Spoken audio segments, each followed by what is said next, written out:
Hi, and welcome back to the WHY-O-MYO podcast. This is Janine Steen, your host, hoping to answer your questions about the who, what, where, when, why, and how when it comes to myofunctional therapy.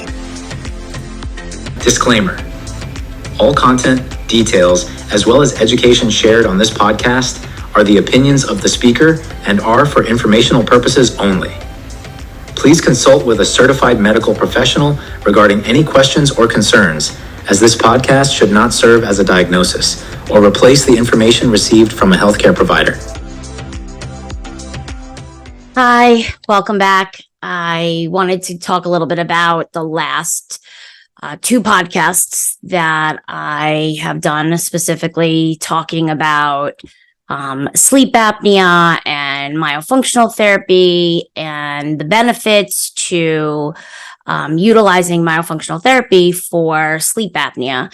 And I must make sure I clarify when I say when we're utilizing myofunctional therapy for individuals with sleep apnea, it's not in lieu of anything else recommended. So if a CPAP or something else is recommended because your sleep apnea is significant enough to require that, then myofunctional therapy is not going to replace that.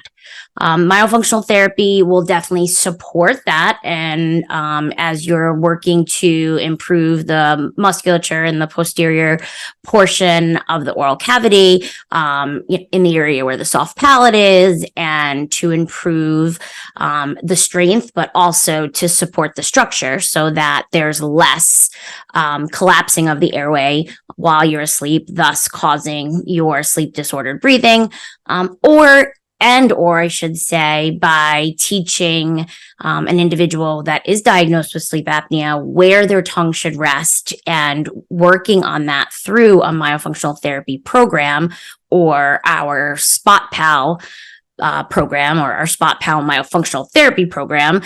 Just depends completely on what you have access to in your area.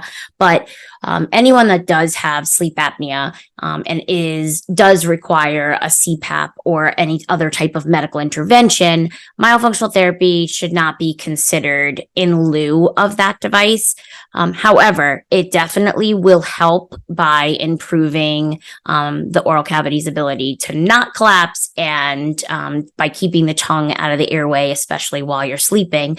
So you may find that your CPAP needs are not as significant as they once were.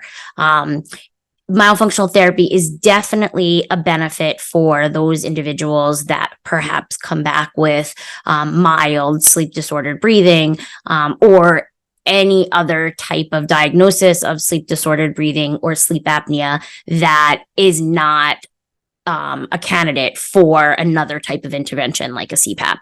So it is definitely recommended for those individuals.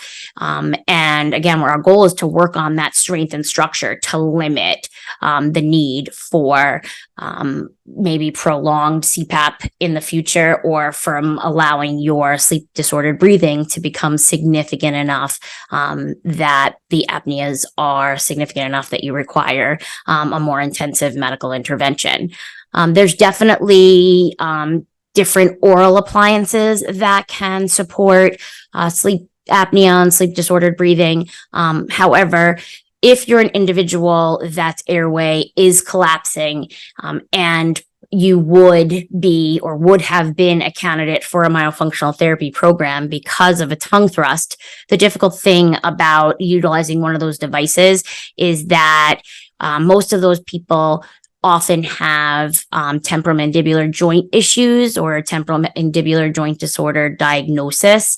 And those appliances, and I should say, let me go back, as a rule, individuals that have a tongue thrust or require myofunctional therapy are typically, they typically have really weak jaw muscles and a lot of jaw instability. So sliding, moving back and forth, approximations, and all of those things have occurred secondary to their tongue thrust and their need to use compensatory strategies to support their movement of their tongue up until we get to a point where we're able to remediate it. And if it was never remediated, then they're still utilizing those strategies. So what often happens, especially with individuals that require myofunctional therapy, they do often have jaw instability, jaw weakness, and symptoms that are similar to or representative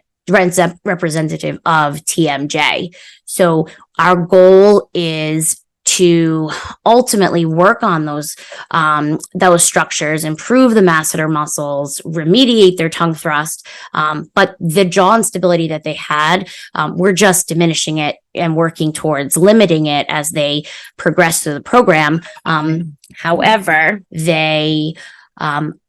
that's often a therapy in and of itself. And if they already have damage to that joint, we can't remediate that. So our goals are to limit it from getting worse by limiting how often the jaw can be unstable, and then also improving their masseter muscles and teaching them where their tongue is at rest. So I digress. When it comes to some of those oral appliances that are recommended for sleep apnea, in an effort to open up the airway, the appliance protrudes the lower jaw forward. And what we often find is, yes, it's so successful in doing what it needs to in terms of opening the airway. But for those individuals that do have a tongue thrust or do have TMJ, they're already suffering from issues of their jaw locking or not being able to open it all the way. And I always talk to my patients and say, when you have an appliance like that, when you wake up in the morning, it's like you're the Tin Man from The Wizard of Oz.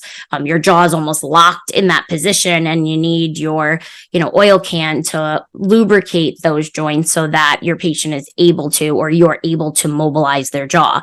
But oftentimes, not only does that take a while and it's stuck there, but it also can be painful. And obviously, when you think about it, if you spend 9 hours of your day purposefully protruding your lower jaw, you're taking it out of alignment. So we're ultimately creating this TMJ type symptom, but with our patients, we're trying to eliminate those symptoms. So it's often not recommended, or I often would not suggest one of those appliances for anyone that does suffer from TMJ, or for anyone that does present with a tongue thrust or in a myofunctional therapy program. Now, I am not saying there's not exceptions to the rule. I'm not saying that this is for the global advice for everyone. Of course, every individual is different. This is where an evaluation with a myofunctional therapist would be important to kind of tease out which avenue are you? Do I have these issues, and am I going to make them worse because, or I have these symptoms and I'm going to make it worse because, or I don't even present with those symptoms. This doesn't even pertain to me, and I'm an excellent candidate for that appliance. So you just, having that evaluation is going to be key. And then having this discussion with not only your myofunctional therapist, who I think in this situation, it could be a dental hygienist or a speech language pathologist, again, completely based on what symptoms they're presenting with, but also a collaboration between your sleep specialist, your sleep doctor, or your dentist, or your oral surgeon, and coming up with a team opinion that's going to be most beneficial. I hope I was able to give you some insight and answer some of your questions regarding myofunctional therapy.